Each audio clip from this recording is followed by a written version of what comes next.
Welcome to PHI 101, Introduction to Philosophy, Study Session 1.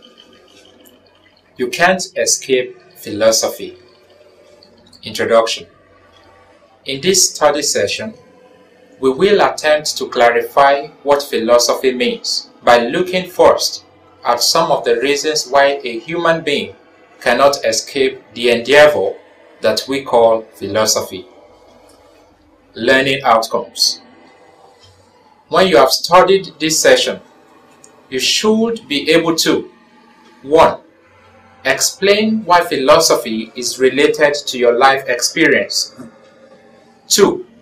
Discuss the concept of philosophy. Reasons why philosophy is inevitable.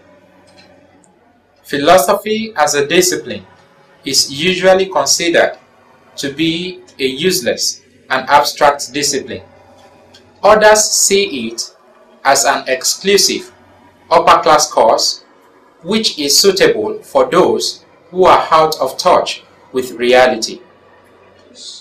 Most people also see it as a skeptical and distrustful subject that makes one anti-religious and anti-God. For the students, especially in Africa and particularly in Nigeria, philosophy does not in any visible way, unlike law, business management, economics, medicine, or accountancy, promise a fulfilling future prospect necessary for survival. In fact, I suspect you also have some of these ideas about the course you have chosen as your course of study. You ask yourself, what can philosophy do for me? What does it even mean? Where can I work with a degree in philosophy? If my future employers see philosophy attached to public affairs, will they not think I am an abstract person? I can tell you that you are not alone in asking these questions. Majority of all the students in many of the philosophy departments in Nigeria also enter their first level with a series of similar questions in their mind. The indication of the poor regard that people give philosophy is revealed in the population of those who register for philosophy in the university. Experience shows that 98% of these students' population only chose philosophy as a consolation so as not to lose their admission slot. The other 2% chose philosophy out of a lack of better discipline to choose or because they are not qualified for the better courses. The truth, however, is that whether we like it or not, whether we understand it or not, and whether we want to do it reluctantly or excitedly, philosophy is inevitable and inescapable.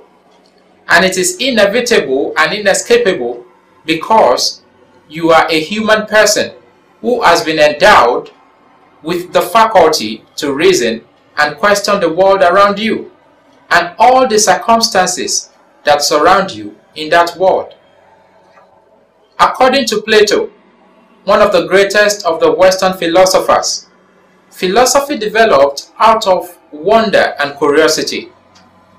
This curiosity, according to Aristotle, Plato's disciple, pushes men to want to know what they do not initially know. Here, we have our first reason for saying that philosophy is inescapable. We have been constituted in such a way as to be regarded as curious beings who always desire to know what is hidden. As human beings, we are always filled with the need to make sense of our surroundings. Unlike the animals which really have no care beyond what their biological makeup demands. For instance, I'm sure you'll be concerned about whether or not the rain falls, whether or not government increases taxes, whether or not you give birth, whether or not the world will end in a week's time, whether or not your parents die now or in 5 years' time, whether or not you ought to marry and have children, whether or not you should continue with the distant learning program, whether or not you are retrenched from work, whether or not you should take bribe in your office, whether or not being honest can make you rich and comfortable, whether or not your present life is meaningful, whether or not you ought to be religious, whether or not you should take bribe in your office, whether or not being honest can make you rich and comfortable, whether or not there is heaven and hell, and so on. Philosophy is therefore inescapable because, as humans, we always consciously or unconsciously attempt to make sense or meaning out of our environment. We are filled with the intrinsic need to understand the world in which we live and our place in that world. Unlike the animals, with which we share certain fundamental traits, the need for food and shelter as well as the emotional need for love, human beings are the only species that are conscious of having an experience of what is going on around them. You are presently reading this book, but you are not alone reading it. You are also aware that you are reading it. We have just examined the first reason why you cannot escape philosophy, in spite of your hatred for it, as a supposedly difficult and abstract subject. This reason is that all human beings are created with the need to understand and make sense of the world in which they find themselves. We are all consciously or unconsciously interested in knowing why we are created at all and where we are heading. We want to know whether our lives are meaningful and what gives it that meaning. It is this reason that makes all of us philosophers. We shall now go on to look at the second reason why philosophy cannot be ignored or escaped or neglected. The second reason why philosophy is inescapable is that philosophy determines fundamentally the quality and essence of our lives. This is because most of our actions and judgments in life are determined or influenced by our ideas and beliefs about the world and our place in that world. For instance, if I am a religious person, my being religious is a judgment I made based on my belief that there is more to this physical world than all the things we see around us.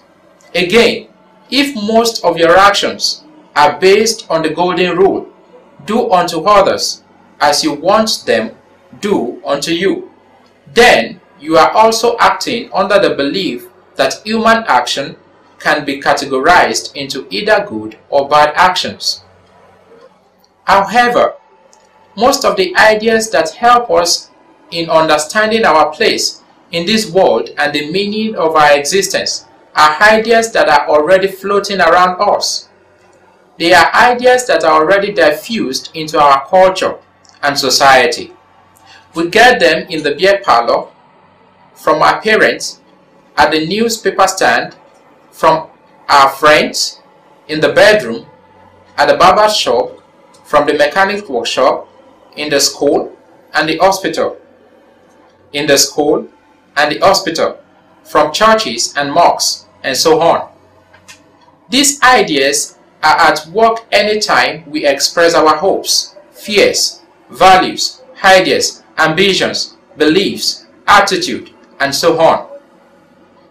We can say, in other words, that these ideas are like the cold that we normally catch in the rainy season without being aware of where it comes from. We may not know who or what has given us the cold, but once we catch it, it becomes our cold, my cold. So also, most of us pick ideas and beliefs floating around us in our culture and society and make them our own. For instance, can you really pinpoint where you got your idea that all men are selfish in nature? Where did you get the belief that you should always keep your promises? Or the belief that women are inferior to men. The point we are making here is that if we look critically, we will discover that in our environment there are philosophical assumptions, ideas, questions, and issues that we deal with on a daily basis without recognizing that we are already involved with philosophy. I will provide about 5 examples of some of these experiences we have had or we may have. You visited a sophisticated industry where robots are employed to do the manual jobs. As you watch the robots go about the business efficiently and effectively, a thought popped into your head as to whether you are not also a robot that has somehow been programmed to do all you are able to do now.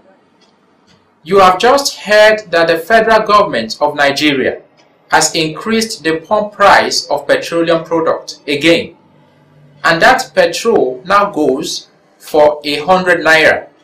You were so angry you began to wonder whether you even have the right to obey the government, especially when it comes to paying your tax. You called your children and warned them. You must always tell the truth at all times because truth pays. And one of them replied, "Daddy, how many truths do we have?" Another one asked, "Daddy, are all lies bad?" You just heard the news that the president pardoned 16 criminals who had been in prison for 10 years. You became extremely concerned and turned to your friend. "Do you think 10 years is enough to change a criminal?" Your friend replied, "These criminals should have been killed." You were amazed and asked why. He replied, "Because the prison only makes them worse and hardened." Your wife, or anyone for that matter, woke up suddenly from her sleep in the middle of the night, very afraid because she just had a terrifying dream. You tried to calm her, saying, "It's just a dream, relax." She looked at you and said, "It was so real, I am afraid." And you replied, "Dreams are not real, they only appear to be so."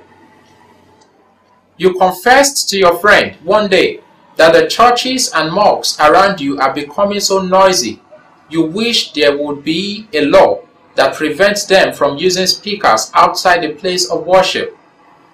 Your friend replied that the law will be unconstitutional because it will prevent the churches and mosques from enjoying the freedom of expression of all the members. Each of these examples raises one philosophical issue or the other. The first one raises the problem of whether or not we are actually free to do what we do. The second example raises the crucial problem we all face daily about whether we are ever justified to obey a government, especially one which does not really care for its citizens. The third example is concerned with the fundamental problem of the nature of truth and lies. The fourth example raises a problem in the philosophy of law about the purpose of punishment, whether it really reforms or deters. The fifth example touches on the problem philosophers have faced on the difference between what is real and what is not real. The last example provokes the problem of how best to govern a good society and to regulate the freedom of its members. We have said that philosophical ideas which assist us in making a sense of our existence and the world in which we find ourselves are usually ideas we pick up from around us. We have also demonstrated some of the situations in which these ideas are used. The further point to make is that while most of us make use of these ideas most of the time, we seldom have the time to examine them more critically. Take the father or mother who told his children to always tell the truth. His likely answer to their questions would be, "Just do as I say and stop asking stupid questions." Or the husband who tells the wife that dreams are simply not real. Both of them will promptly go back to sleep, even though the next day the husband will mistake a stranger for someone he knew. This tells us that though we may all be philosophers who are concerned about their existence and the world we live in, we do not really philosophize. In other words, we take most of these ideas at face value without really taking the time to look at them deeply. 1. We do not have a clear picture or understanding of those ideas and beliefs that we claim to be ours. We just hold and use them arbitrarily. 2. We do not take time to examine these ideas and beliefs to understand their strength, weakness, and how reasonable they are. The reason why we are philosophers who do not philosophize is usually that most of us have become used to our surroundings, so much so that we have lost our sense of wonder. When was the last time you took time to look quietly at a beautiful flower before rushing to work? Do you always notice the sunset without using it as the notice for dinner?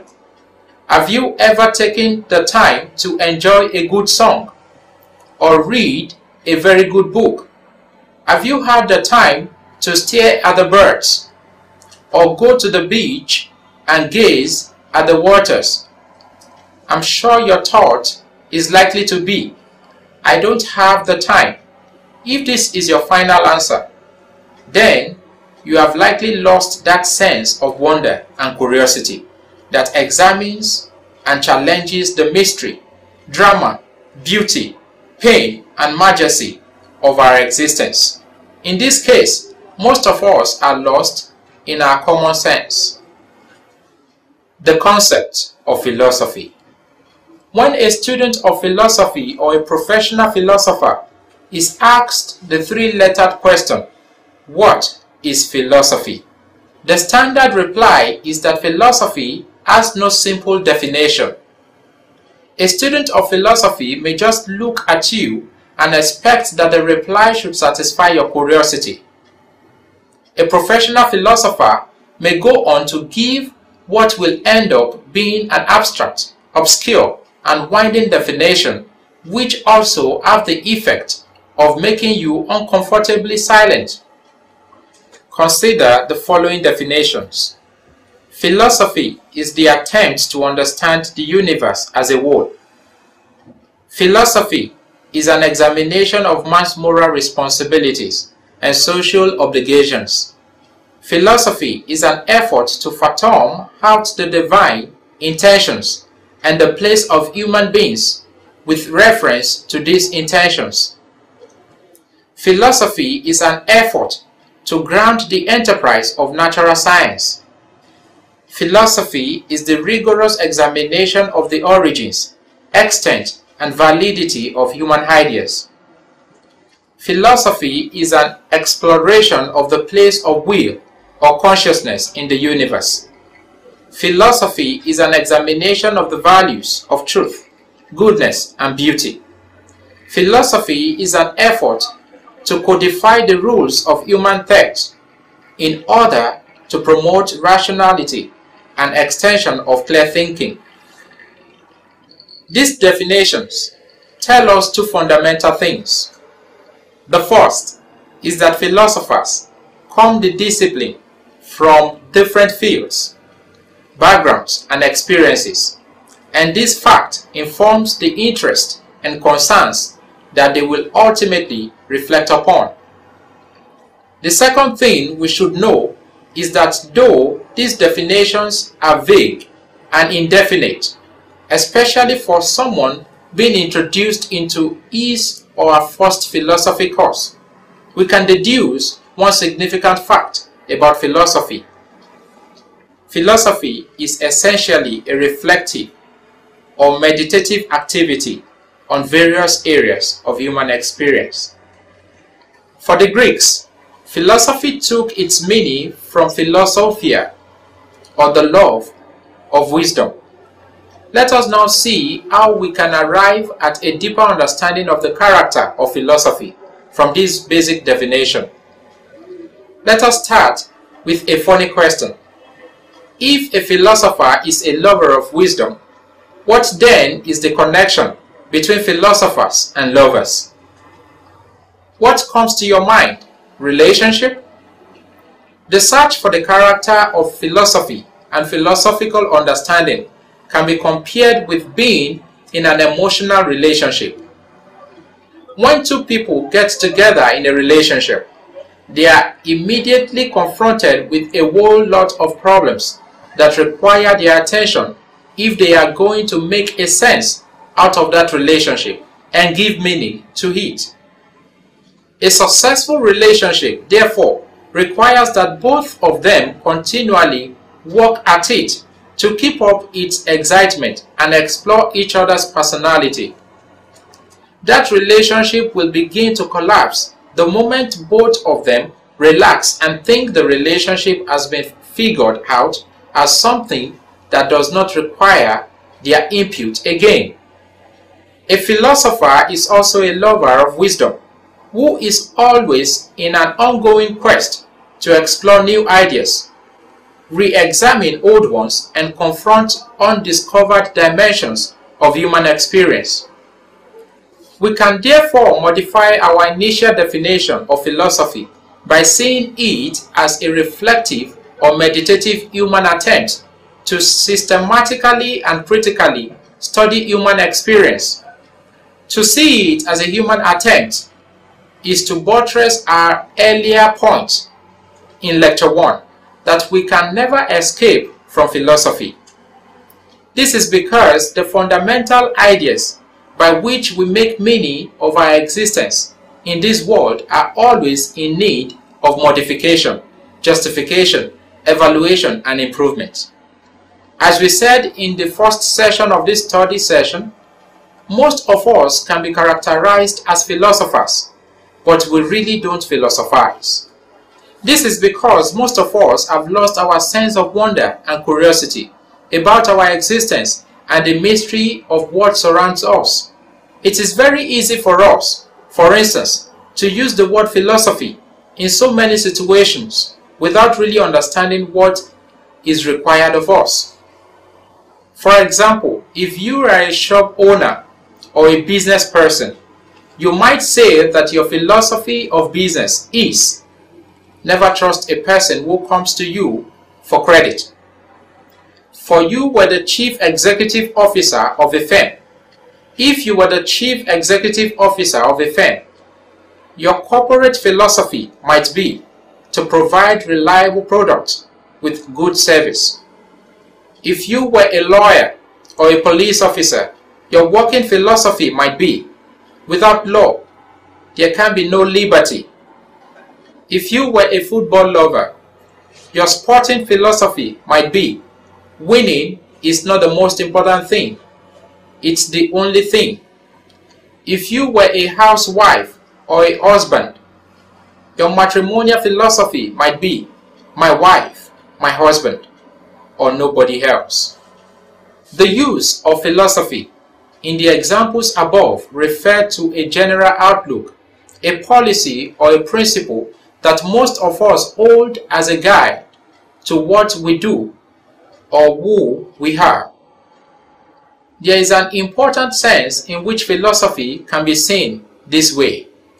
This will be our concern in the next Lecture 4. The problem, however, is that most of us hold this general outlook, policy, and principles without making the intellectual effort to examine the philosophical issues behind the claims we make. For the sporting fan, can we always afford to win, even if the opponent is dear to us? For the business person, what is the role of trust in human endeavors? For the business executive, what does good service mean? For the lawyer or police officer, are all laws to be obeyed? And for the housewife or the husband, what is love? To really philosophize is to begin to examine the assumptions and issues that lie behind our general outlook, policies, and principles, to see which of the assumptions, beliefs, and ideas can be rationally modified, re-evaluated, or abandoned. Study session summary. In this study session, you learned that philosophy is essentially a reflective and meditative human attempt to systematically and critically study human experience. We also discussed the two reasons why philosophy is very significant in our day-to-day existence and therefore bound to happen for us as human beings. Firstly, we explained that we have been made in such a way that we possess the need to understand the world in which we live, the role that we have to play in that world, and the nature of our existence. Secondly, we explained that whether we know it or not, philosophical ideas shape our beliefs, assumptions, ideas, hopes, ambition, and fears. We get these ideas from all around us, but we adopt them as our ideas without any deep reflection on whether they are reasonable or not, useful or not. The first reason highlighted makes all of us naive philosophers. The second reason reveals that we are philosophers who do not attempt to philosophize because we have become familiar and comfortable with our existence and environment, that we have lost our unique sense of inquisitiveness. This is the